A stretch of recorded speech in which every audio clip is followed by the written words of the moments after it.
Vamos estudar agora um texto temático, um texto onde predominam então as ideias, diferentemente do texto figurativo, onde temos as figuras e daí vamos encontrar os temas. O texto temático já apresenta os temas, as ideias explicitamente. A questão mais difícil aí é que do encadeamento de todos esses diversos subtemas é que eu vou encontrar o tema. Então é preciso fazer uma análise, porque há muitos subtemas, mas o tema é um só. O tema é resultado desse encadeamento. É isso que nós vamos ver na aula de hoje. A antiga tumba escocesa era projetada para a vida após a morte. É o que diz a pesquisa da Universidade Escocesa, Universidade das Terras Altas e Ilhas. Há milhares de anos, no período neolítico, habitantes da Escócia se uniram para construir vários túmulos cavernosos e cheios de câmaras. A maior dessas tumbas é a chamada Michoy. O estudo liderado por J. van der Heyden sugere que os designs invertidos vistos na antiga tumba escocesa foram projetados para garantir a passagem para o submundo. Segundo pesquisas anteriores, os antigos projetaram a estrutura para ficar alinhada com o Sol. Dessa forma, então, isso permitiria que a luz chegasse durante o solstício de inverno. De acordo com a Universidade de Cambridge, as 3 câmaras laterais da tumba parecem ser o inverso da seção principal. Em outras palavras, esses lugares estão com o design de cabeça para baixo. A cientista J. van der Heyden tem a hipótese de que a antiga tumba escocesa foi construída para atuar como uma passagem para o mundo subterrâneo, ou seja, projetada para garantir a entrada dos falecidos na vida após a morte. Ela explica: a interpretação é que as câmaras laterais são construídas para ficarem dentro do mundo dos mortos. As paredes da câmara principal atuam como membranas, separando esta vida da próxima. A tumba Michoy faz parte de um patrimônio mundial da Unesco, que antecede até a estrutura de Stonehenge e as pirâmides egípcias, o coração neolítico das Órcades. Os arqueólogos estimam que a coleção dessas estruturas foi construída durante a Idade da Pedra, há quase 5.000 anos. O monte de terra de Michoy tem dimensões de cerca de 35 metros de largura por 7 metros de altura. Além disso, sabe-se que a tumba conta com vários grafites antigos. Entre os séculos XII e XIII, os vikings nórdicos esculpiram mais de 30 runas nas suas paredes. Por isso, o local possui uma das maiores coleções de runas viking do mundo. A icônica tumba ainda guarda muitos segredos, que continuam sendo revelados com estudos apropriados e cuidadosos. Este estudo nos oferece novas formas de compreender a construção e o uso deste monumento, disse o diretor das escavações, Nick Carve. A crença na vida após a morte era algo muito comum entre os povos antigos. Portanto, muitas culturas realizavam rituais e construíam monumentos para preparar os indivíduos para a vida no além. No próprio Egito, por exemplo, criou-se uma arte dedicada aos mortos. As pirâmides, construídas há mais de 2.500 anos, eram, na verdade, enormes túmulos que guardavam os sarcófagos dos faraós. Eles decoravam as construções com pinturas nas paredes das tumbas, que registravam a vida do morto usando desenhos e símbolos. Em seu ritual, depositavam no lugar objetos como amuletos e joias, pois acreditavam que eles preparariam o espírito em seu caminho para a eternidade. Texto de Matheus Gouveia, na revista Só Científica, no site Só Científica. Temos aqui então um texto que é temático, predominantemente temático. E o gênero textual é uma reportagem. Então a gente tem que estudar todos os tipos de texto, né? Começamos com um texto mais figurativo, com as fábulas, que são bem figurativas, mas agora precisamos passar para qualquer gênero, né? Na verdade, nós temos que interpretar, ler qualquer gênero textual. Essa é a nossa função. Esse é o nosso curso. Subtemas. Subtemas são vários, né? São muitos. E poderá acontecer de vocês acharem outros que eu não achei, são muitos. O que importa é que eles tenham coerência com o texto, né? Muitos temas presentes, subtemas, mas tem que estar presente no texto. Não pode aparecer uma coisa do além, né? Já que estamos falando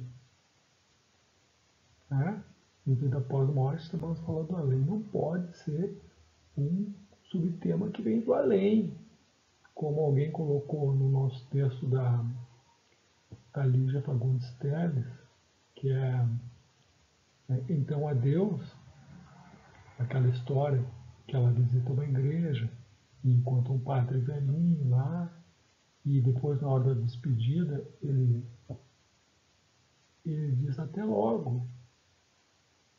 E ela não acredita, né, que vai encontrá-lo novamente devido a várias situações, principalmente ele bem velhinho, e ela não ser dali, ela não pretende mais, sabe quando iria voltar ali, né? Talvez nunca. Então ela entendeu na hora, quando ele falou até logo, que era uma impropriedade, porque o certo seria Deus, né? A gente não vai se ver mais. E vocês conhecem essa história toda, né? Claro que estudamos isso aí. E alguém colocou embriaguez. Embriaguez num subtema. Não tem nada a ver com embriaguez. Em momento algum alguém se embriaga naquele texto ali. Nesse texto que nós falamos agora, por exemplo, ninguém pode achar o subtema do esporte. Não tem nenhum esporte. Temos tantas coisas, mas não temos todas as coisas, né? Vamos ver ali que nós temos pesquisa, trata-se de uma pesquisa científica, né? Um procedimento científico que se chama pesquisa, né? Procura indícios. Eu tenho a pré-história, porque esse fato, esses vestígios aí arqueológicos, eles datam de 5.000 anos antes de Cristo, né? Então é um período ainda que se chamava de pré-história. Como falo de pré-história, estou falando de antiguidade, na verdade, de tempos remotos, né? A antiguidade está aí com o sentido de tempos remotos. Temos um tema da arqueologia, porque a arqueologia é a ciência que estuda essas antiguidades, os indícios, né, que nos restaram e que vão formular hipóteses, né, e, e mais tarde conclusões, se for possível, sobre aqueles fatos e aqueles lugares e aquelas pessoas que lá viviam. O tema da morte está presente porque era o sepultamento, né? Era o sepultamento, a tumba, né? Tumba é um túmulo, né? Um grande túmulo onde se colocam então vários, né? Vários sarcófagos, né? E então a morte está presente claramente. Mas a vida também está presente, né? Porque a vida precede a morte. E claro que eles estavam vivos e morreram, né? Então a vida também aparece.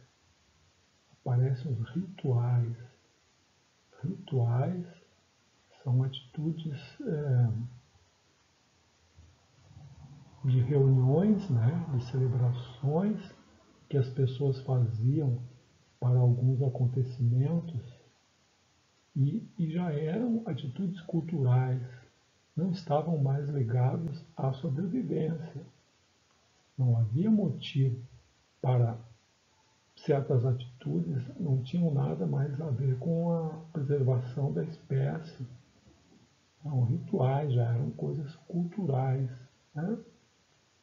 O homem começa a ser identificado como humano a partir de certos rituais. O ritual, por exemplo, que está acontecendo aí nesse texto, o ritual da despedida, né? O ritual do sepultamento, porque não era. Simplesmente podia ser como os animais fazem, né? Abandonar ali e acabou. Então toda essa preparação ritualística, né? Essa reunião, essa escolha do lugar, esse posicionamento no lugar, sempre procurando orientação pelo sol, por exemplo, né? Pelo solstício, aquela posição que o sol tem naquele dia mais longo do ano, né? Que é tão simbólico isso. Então tem o ritual da despedida, o ritual do sepultamento, e tudo isso aí também tem tempo na cultura, que está ligado a isso, né? Quando eu tenho ritual, eu tenho cultura. Cultura é tudo aquilo que vai além da sobrevivência, além da preservação, mais que isso. É uma coisa que não era necessária para sobreviver, não é necessário. Não são necessários esses rituais. Eles fazem parte da cultura, então. E isso que nos torna humanos, né? Nos torna sapiens, né? Estamos falando também da história, claro. A história é a ciência que nos conta tudo isso que aconteceu no passado para que nós não repitamos os erros, né? Vivamos de uma maneira melhor neste nosso presente e preparemos o nosso futuro também, evitando aquelas coisas que foram ruins. Então, para isso que serve a história, para ensinar como a gente deve agir, né? Uma pena que muita gente não aprende, né? Vê coisas erradas na história e repete, né? Certos líderes, né? Semelhantes a outros líderes que fizeram tanto mal para a humanidade e quando a gente vê, são escolhidos, são escolhidos. Né? Às vezes estão por aí, às vezes estão por aí. Então a história existe para nos ensinar, para nos orientar sobre o futuro. É para isso que serve a história. A história está presente nesse texto aí, claro. A arte está presente. Não havia necessidade de pinturas nesse túmulo. Né? Não havia necessidade de pinturas, de símbolos, de artefatos trabalhados. Né? Se a gente for pensar, os próprios sarcófagos, eles eram todos enfeitados. Né? Sarcófago, o que quer dizer, incrivelmente, uma palavra meio pavorosa, né? Porque nos lembra de coisas ruins, mas o significado dela é mais ruim ainda. Sarcos é carne e fagos é comer. Então sarcófago é o come carne. E para nós hoje se chama caixão, né? Coisa fúnebre, funesta, né? E esses instrumentos, esses objetos, eles eram enfeitados. Então é só a gente olhar, principalmente os egípcios, né? Faziam uma arte maravilhosa em cima desses sarcófagos aí, com olhados a ouro, pinturas mil, etc. e tal. É arte. A pintura nas paredes era arte também. O efeito, e por aí vai, né? O mais interessante de tudo isso é que nós temos o tempo do renascimento. Havia vida, havia a morte e havia o renascimento, porque essa preparação toda aí visava a vida após a morte. Então, haveria um renascer. Isso é que é interessante, né? Os antigos, na Idade da Pedra, eles já pensavam sobre isso aí e já tinham essa noção e esse desejo, né, de vida após a morte. Então havia uma preparação, um ritual, e nesse texto aí estávamos dizendo que a disposição das sepulturas seria para favorecer a entrada no mundo dos mortos, onde eles renasceriam, né? E tudo isso são crenças, porque não são fatos, não são ciência, são crenças. Eles não tinham certeza. A crença se contrapõe à certeza, né? Se eu tenho certeza, é científico já. Mas aí não havia certeza, não. Havia uma crença de que aquilo poderia acontecer. E eles agiam pensando nisso aí. Mas eram crenças. Eu tenho também o tema da ciência, em várias maneiras aparece a ciência, né? A ciência porque atualmente eles estão pesquisando o que está, esses monumentos ali antigos para chegarem a conclusões verdadeiras sobre como viviam, sobre o que eles acreditavam. Tudo isso visando formar a história, visando aquilo que nós já pensamos antes, que é nos ensinar a viver melhor.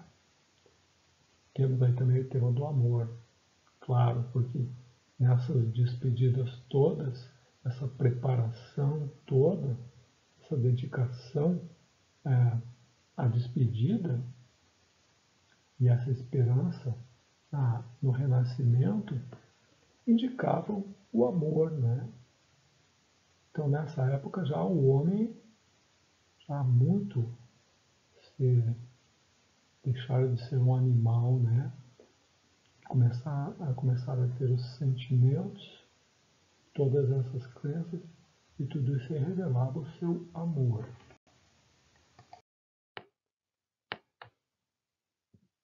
Temos a oposição fundamental, então, que não está difícil de encontrar, né? Eu tenho a vida e a morte. A vida e a morte. A vida é a despedida, a vida é o sepultamento. Então, onde o indivíduo vive e morre. Sem dúvida, estava presente nisso aí, né? Mas eu tenho muito mais que isso também. Eu tenho a morte e a imortalidade. Porque o que eles estavam preparando, aquilo que eles estavam acreditando e aquilo que eles estavam buscando era a não morte, né? Era que aquela morte não fosse definitiva. Então que houvesse outra vida. E se houvesse outra vida depois da morte, nós íamos ter a imortalidade. Então tem duas oposições aí que eu posso ver claramente. A oposição entre a vida e a morte, e posso ir além, posso ver a oposição entre a morte e a imortalidade. Essa oposição é muito interessante. Vocês podem encontrar sempre mais oposições. É normal que vocês encontrem outras oposições que eu não encontrei, desde que esteja baseada no texto, né? Porque a interpretação, ela depende do nosso conhecimento do mundo, das minhas leituras, da minha vivência. E como todos nós temos vivências diferentes e leituras diferentes, e somos pessoas diferentes, é bem possível que você chegue a outras conclusões. Desde que baseado no texto. O texto tem vários significados. Ele pode ter muitos significados, mas não pode ter todos os significados. Eu não posso ver coisas que não estão ali. É isso que nós estamos aprendendo. A ver as coisas que estão no texto. Né? Isso que a gente busca. Primeiro que está no texto. Muitas coisas estão no texto. Agora, eu não posso chegar em coisas que não tem como fundamentar. É por isso que cada subtema que eu falei aí, e cada uma dessas oposições eu estou explicando para vocês de onde eu tirei. Porque tem que ter como explicar de onde saiu. Isso é importantíssimo. Mas o tema para isso aí, qual seria o tema para isso aí? Eu vejo aí o tema da eternidade. Porque se há vida depois da morte, então há imortalidade.